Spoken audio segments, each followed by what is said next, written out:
இந்த வீடியோவில் மிடி கண்ட்ரோலர்னால் என்ன, இது யார் யாருக்கெல்லாம் தேவை, இதை வச்சு என்னென்ன பண்ணலாம், இந்த ஆர்டோரியா மிடி கண்ட்ரோலரில் என்னென்ன ஃபீச்சர்ஸ் இருக்குது அப்படிங்கிறத பார்க்கலாம். இந்த மிடி கண்ட்ரோலர் ஏற்கனவே நான் வாங்கி 2-3 மாதம் இருக்கும். ஆனால் முன்னாடியே ரிவ்யூ பண்ண முடியலை. ஏன்னா இதை ஸ்டடி பண்ணுறதுக்கு கொஞ்சம் டைம் ஆகி போச்சு. இதில் என்னென்ன ஃபீச்சர்ஸ் இருக்குது இதை அண்டர்ஸ்டாண்ட் பண்ணுறதுக்கு. இதுதான் நான் வாங்கின ஃபஸ்ட்டு மிடி கண்ட்ரோலர். இதுக்கு முன்னாடி நம்ம மிடி கண்ட்ரோலர் வந்து இந்த பியானோ, கீபோர்டு, நம்ம லேப்டாப் கீபோர்டு, இதையே மிடி கண்ட்ரோலர் தான் ரொம்ப நாள் யூஸ் பண்ணி ரெக்கார்ட் பண்ணிகிட்டு இருந்தேன். அதை வச்சு நம்ம இதுக்கு முன்னாடி வீடியோ பண்ணியிருக்கோம். லேப்டாப் கீபேடை எப்படி மிடி கண்ட்ரோலராக யூஸ் பண்ணுறது, ஏபிள்டன் லைவ் பற்றி, டான் என்ன, இது எல்லாமே நம்ம முன்னாடி வீடியோ பண்ணியிருக்கோம். அதெல்லாம் செக் பண்ணியாச்சுன்னா இந்த வீடியோ வந்து உங்களுக்கு நல்லா புரியும். இதில் வந்து மொத்தம் 4 டைப் இருக்குது. ஃபஸ்ட்டு வந்து 25 கீ வெர்ஷன், அதுக்கப்புறம் 49 கீ, 61 கீ, 88 கீ. இது வந்து 61 கீ. 25 கீ வந்து ரொம்ப சின்னதாக இருக்கும். 25 கீயில் நம்ம பெரிய அளவில் ப்ளே பண்ண முடியாது. ஏன்னா ஒரு ஃபிங்கர் ஒரு மெலடி மட்டும் ப்ளே பண்ணிக்கலாம். ஆனால் பேஸும் சேர்த்து ப்ளே பண்ணணும்னா அதில் பண்ண முடியாது. 49 கீ வந்து ஓரளவுக்கு எல்லா பாட்டுமே ப்ளே பண்ணலாம். ஏன்னா அதோட ரேஞ்சு கொஞ்சம் அதிகமாக இருக்கிறனால 49 கீ ஓகே. ஆனால் 61ல் வந்து இன்னும் கொஞ்சம் கூட அதிகமான ரேஞ்ச் நம்ம ப்ளே பண்ணலாம். ஏன்னா கீபோர்ட்லேருந்து நம்ம பார்த்தாச்சுன்னா இதில் ஆக்டேவ் ஷிஃப்ட் பட்டன் எல்லாம் இருக்குது. அப்போ இந்த லோவர் ரேஞ்சிலேருந்து ஓரளவுக்கு ஹையர் ரேஞ்ச் வரை இதில் கவர் பண்ணலாம். ஏன்னா 61 கீ வந்து மோர் தென் என்ன, 49ம் ஓகே தான். 49 கீக்கும் 69 கீக்குமே வெறும் கீ மட்டும்தான் வித்தியாசமே தவிர வேறு எந்த ஃபீச்சர்ஸுமே வித்தியாசம் கிடையாது. எல்லாமே சேம். பட்டன், ஃபேடர்ஸ் எல்லாமே சேமாக தான் இருக்கும். 25 கீயில் வந்து ரொம்ப லிமிட்டட் ஃபீச்சர்ஸ் தான் இருக்கும். இந்த எல்லா மிடி கண்ட்ரோலர் கூடயும் ஏபிள்டன் லைவ் அப்படிங்கிற சாஃப்ட்வேர் கிடைக்கும். அந்த சாஃப்ட்வேர் பற்றி டியூட்டோரியல் கூட நான் முன்னாடி பண்ணியிருக்கிறேன், செக் பண்ணி பார்த்துக்கோங்க. ஏபிள்டன் லைவ்லேயே 3 வெர்ஷன் இருக்குது. அதில் வந்து லைட்டுங்கிற வெர்ஷன் தான் கிடைக்கும். அது வந்து இருக்கிறதுல ஒரு லிமிட்டடான ஃபீச்சர்ஸ் உள்ள சாஃப்ட்வேர். அதுலேயே ஏகദേശம் எல்லா ரெக்கார்டிங்குமே பண்ணலாம். நான் இதுவரை பண்ணியிருக்கேன் எல்லா ரெக்கார்டிங்குமே ஏபிள்டன் லைவ் லைட்டில் தான் பண்ணியிருக்கிறேன். இதில் முக்கியமான ஃபீச்சர்ஸ் என்னென்னா, இதில் வந்து ஆர்டோரியா அனலாக் லேப் வி அப்படிங்கிற ஒரு சாஃப்ட்வேர் கொடுக்குறாங்க. இந்த சாஃப்ட்வேர் வந்து ஃப்ரீ கிடையாது, ஒரு பெய்டு சாஃப்ட்வேர். இது வந்து பிளகின் இல்லை விர்ச்சுவல் இன்ஸ்ட்ருமெண்ட் அப்படின்னு சொல்லலாம். நார்மலாக ஒரு விர்ச்சுவல் இன்ஸ்ட்ருமெண்ட் பர்ச்சேஸ் பண்ணணுமா இருந்தால் அதுக்கே நிறைய செலவாகும். ஒவ்வொரு இன்ஸ்ட்ருமெண்ட்டுமே இப்போ வயலின் டோன்னா அதுக்கு தனியாக பே பண்ணி வாங்குற மாதிரி இருக்கும். ஆனால் இந்த அன்லாக் லேப் வி வந்து ஃப்ரீயாக தருவாங்க. இந்த இதில் எந்த மிடி கண்ட்ரோலர் வாங்கினாலும் ஃப்ரீயாக கிடைக்கும். ஆனால் 25 கீ வெர்ஷன் வாங்கியாச்சுன்னா அந்த ஆர்டோரியாவில் இன்ட்ரோ வெர்ஷன் தான் கிடைக்கும். அதில் கொஞ்சம் லிமிட்டடான ஃபீச்சர்ஸ் தான் இருக்கும். 49 கீ, 61, 88 கீ இந்த 3ல் எது வாங்கினாலுமே ஃபுல் அன்லாக் லேப் வி வந்து உங்களுக்கு கிடைக்கும். அந்த அன்லாக் லேப் வியோட ப்ரைஸையும் இந்த மிடி கண்ட்ரோலருடைய ப்ரைஸையும் நீங்கள் கம்பேர் பண்ணிங்கன்னா இது வந்து ரொம்ப சீப்பு தான். அந்த அன்லாக் லேப் வி சாஃப்ட்வேரில் நம்ம நிறைய இன்ஸ்ட்ருமெண்ட் வந்து ப்ளே பண்ண முடியும். எல்லாமே ஓரளவுக்கு நல்ல ஆத்தென்டிக் டோனாக இருக்குது. ஏன் நமக்கு மிடி கண்ட்ரோலர் தேவை? நார்மலாக லேப்டாப் கீபோர்டையே மிடி கண்ட்ரோலராக யூஸ் பண்ணிக்கலாம். பியானோவை கூட நம்ம மிடி கண்ட்ரோலராக யூஸ் பண்ணலாம்.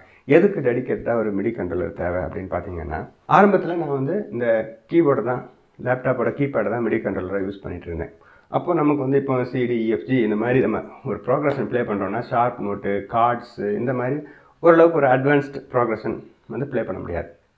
ரொம்ப சும்மா ஒரு சின்ன எடிட்டிங் ஒன்றா பண்ணிக்கலாமே தவிர ரொம்ப அளவுக்கு அதில் பண்ண முடியாது. அதனால நான் என்ன பண்ணேன்னா, இந்த பியானோவையே இதுலேருந்து ஒரு ஒயர் கனெக்ட் பண்ணி இந்த பியானோவை வந்து மிடி கண்ட்ரோலராக நான் யூஸ் பண்ணிகிட்டு இருக்கேன் ரொம்ப நாள். ஆனால் அதுலேயும் கொஞ்சம் லிமிட்டேஷன் இருக்குது. அது என்னென்னா, இப்போ நம்ம மிடி கண்ட்ரோலர் இதை நீங்கள் பார்த்தீங்கன்னா ஏகദേശம் இந்த மவுஸ் எதுவுமே நம்ம யூஸ் பண்ண வேண்டிய தேவையில்லை. எல்லாமே இந்த பட்டன்ஸ்லேயே நம்ம ரெக்கார்டிங் எல்லாம் பண்ணிக்கலாம். நம்மளுடைய ஒர்க் ஃப்ளோவை எவ்வளோ தூரம் சிம்பிள் ஆக்க முடியுமோ அவ்வளோ தூரம் சிம்பிள் ஆக்கணும். அப்போ தான் ஒரு ரெக்கார்டிங் வந்து ஈஸியாக பண்ண முடியும்.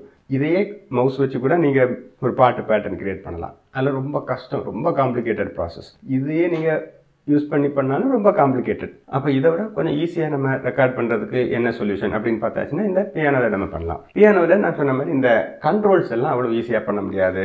கிளிக் ட்ரிகரிங் இருக்காது, ரெக்கார்ட், ஸ்டாப், ப்ளே அந்த பட்டன் இருக்காது, இந்த ஃபேடர்ஸ், வால்யூம் அட்ஜஸ்ட் பண்ணுற ஃபீச்சர்ஸ் இருக்காது.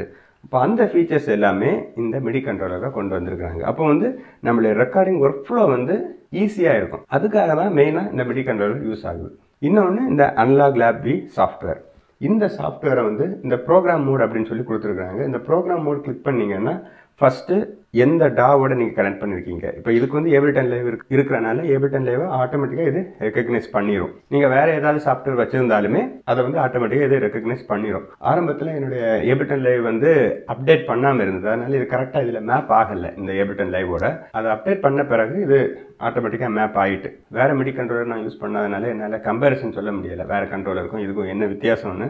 இதில் வந்து 2 கலர் இருக்குது, பிளாக்கும் கிடைக்குது, ஒயிட் கிடைக்கிறது. பார்க்குறதுக்கு ஒரு நல்ல ஸ்டைலிஷான ஒரு மிடி கண்ட்ரோலர். இந்த பேட்ஸ் எல்லாம் பார்த்தீங்கன்னா அதில் என்ன கலர் இருக்கோ அந்த கலருக்கு ஏற்றவாறு இந்த பேட்ஸ் மாறிடும். இதில் வந்து கிளிப்ஸ் ட்ரிகர் பண்ணலாம், ட்ரம் பீட்ஸ் மாதிரி ப்ளே பண்ணலாம். நம்ம இந்த ஃபேடர்ஸ் வந்து ஒவ்வொரு வால்யூம் நீங்கள் வந்து இந்த ஃபேடர்ஸில் அட்ஜஸ்ட் பண்ண முடியும். Ableton Live Liteல 8 ட்ராக் தான் அட் அ டைமில் ரெக்கார்ட் பண்ண முடியும்.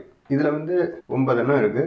இந்த 9வது ட்ராக் வந்து எந்த ட்ராக் நீங்கள் அந்த டைமில் ரெக்கார்ட் பண்ணுறீங்களோ அந்த ட்ராக் தான் இந்த 9th ட்ராக்காக இருக்கும். இதில் வந்து 8 ட்ராக் இருக்குது. மேலே வந்து ரொட்டேஷன் இருக்குது. இப்போ நீங்கள் இந்த அனலாக் லேப் சாஃப்ட்வேர் யூஸ் பண்ணீங்கன்னா நீங்கள் வந்து கையை வந்து லேப்டாப்புக்கு கொண்டு போக வேண்டிய தேவையே இல்லை. டைரெக்டாக இதிலே ரொட்டேட் பண்ணி இன்ஸ்ட்ருமெண்ட் எல்லாமே நீங்கள் ப்ளே பண்ணிக்கலாம். ஆர்கன் இருக்குது, பியானோ இருக்குது. பியானோலாம் ரொம்ப ஆத்தென்டிக்கான ஒரு டோன் இருக்குது. அது மாதிரி அனலாக் லேப்லேயே 2 இன்ஸ்ட்ருமெண்ட்டை மிக்ஸ் பண்ணவும் முடியும். ஸ்ட்ரிங்ஸையும் பியானோவையும் மிக்ஸ் பண்ணணுன்னாலும் அதையும் அந்த அனலாக் லேப் சாஃப்ட்வேரில் பண்ணிக்கலாம். இதை வந்து ஸ்டாண்ட் அலோன் மிடி கண்ட்ரோலர் அப்படின்னு சொல்லி சொல்கிறாங்க. என்னை பொறுத்த வரைக்கும் ஸ்டாண்ட் அலோன் அப்படின்னா எந்த ஒரு எக்ஸ்டர்னல் சோர்ஸுக்கு சப்போர்ட்டும் இல்லாமல் ப்ளே பண்ணுறது தான் ஸ்டாண்ட் அலோன். இப்போ நீங்கள் பியானோ பார்த்தீங்கன்னா அது ப்ராப்பரான ஸ்டாண்ட் அலோன் இன்ஸ்ட்ருமெண்ட். டேரெக்டாக பவரில் கனெக்ட் பண்ணிங்கன்னா இதில் சவுண்ட் ப்ரொடியூஸ் ஆகும். கீபோர்ட்லேயும் அப்படி தான். டேரெக்டாக நீங்கள் பவரில் கனெக்ட் பண்ணிங்கன்னா சவுண்ட் ப்ரொடியூஸ் ஆகும். அதுதான் ஸ்டாண்ட் அலோன். இவங்க ஸ்டாண்ட் அலோன் எதை மீன் பண்ணுறாங்கன்னா, நீங்கள் வந்து இந்த அனலாக் லேப் சாஃப்ட்வேரை ஃபஸ்ட் இந்த லேப்டாப்பில் லோட் பண்ணிட்டீங்கன்னா அதுக்கப்புறம் இதில் வந்து ஸ்டாண்ட் அலோன் நீங்கள் வந்து இந்த லேப்டாப்புக்கு டிபெண்டன்சி இல்லாமல் ப்ளே பண்ணலாம் அப்படிங்கிறது தான் இவங்க ஸ்டாண்ட் அலோன் மீன் பண்ணுறாங்க. நார்மலாக இது வந்து ஒரு பவர் சோர்ஸில் மட்டும் கனெக்ட் பண்ணிவிட்டு நீங்கள் இதில் ப்ளே பண்ணி ஒரு சவுண்டை ப்ரொடியூஸ் பண்ண முடியாது. இது வந்து ஒரு கண்ட்ரோலிங் இன்ஸ்ட்ருமெண்ட்டு மட்டும்தான் தவிர இதுலேருந்து எந்த ஒரு சவுண்டுமே கேட்க முடியாது. பின்னாடி சஸ்டெயின் பெடல் இருக்குது. சஸ்டெயின் பெடலில் போட்டு நீங்கள் வந்து பியானோ ப்ளே பண்ணால் சஸ்டெயின் பெடல் யூஸ் பண்ணிக்கலாம். இதில் இன்னொரு ஃபீச்சர் வந்து ஹோல்டு அப்படின்னு சொல்லி ஒரு பட்டன் கொடுத்துருக்காங்க. ஹோல்டுங்கிறது சில கீபோர்டில் வந்து சஸ்டெயின் பட்டனாகவே இருக்கும். அது என்னென்னா நம்ம பெடல் ப்ரெஸ் பண்ணிவிட்டு ப்ளே பண்ணும்போது எப்போ அந்த பெடலை விடுறோமோ அது வரை அந்த சவுண்டு சஸ்டெயின் ஆகி கேட்டுக்கிட்டே இருக்கும். ஆனால் இந்த ஹோல்டு என்னென்னா அந்த அளவுக்கு பெடல் அளவுக்கு இருக்காது, ஓரளவுக்கு அந்த டோன் வந்து சஸ்டெயினபிளாக இருக்கும். இதுலேயே டேப் பட்டன் இருக்குது. அது வந்து இப்போ டெம்போ வந்து உங்களுக்கு தெரியலைன்னா நீங்கள் 4 பீட்னா 4 டைம்ஸ் எவ்வளோ டியூரேஷனில் அதை ப்ரெஸ் பண்ணுறீங்களோ அதுக்கு ஏற்றவாறு அது ஆட்டோமேட்டிக்காக டெம்போ மேப் ஆகிரும்.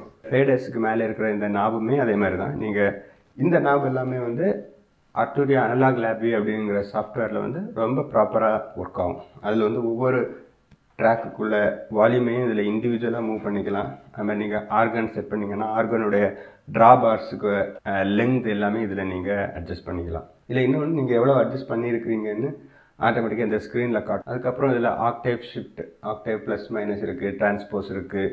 இதோட மெயினான யூஸ் அப்படின்னு பார்த்தீங்கன்னா, இப்போ நீங்கள் ஒரு சோலோ ஆர்டிஸ்ட்டாக இருக்கீங்க, உங்களுக்கு ஒரு பேண்ட் இல்லை, ஆனால் எல்லா இன்ஸ்ட்ருமெண்ட்டுமே உங்களுக்கு ரெக்கார்ட் பண்ணணும், ப்ளே பண்ணணும்னா நீங்கள் ஃபஸ்ட்டு உங்கள் வோக்கலை ஒரு ட்ராக், நான் 8 ட்ராக் இதில் ரெக்கார்ட் பண்ணலான்னு சொன்னேன். அப்போ ஃபஸ்ட்டு ஒரு ட்ராக்கில் நீங்கள் வோக்கல் ரெக்கார்ட் பண்ணிக்கலாம், இன்னொரு ட்ராக்கில் பேஸ் கிட்டார் இல்லை எலக்ட்ரிக் கிட்டார், அடுத்தது பியானோ, அக்கார்டியன், ஃப்ளூட்டு, ரெக்கார்டர், எது வேணாலும் நீங்கள் ஒவ்வொரு ட்ராக்காக 8 இன்ஸ்ட்ருமெண்ட் வரை நீங்கள் வந்து இதில் ரெக்கார்ட் பண்ணி ப்ளே பண்ண முடியும்.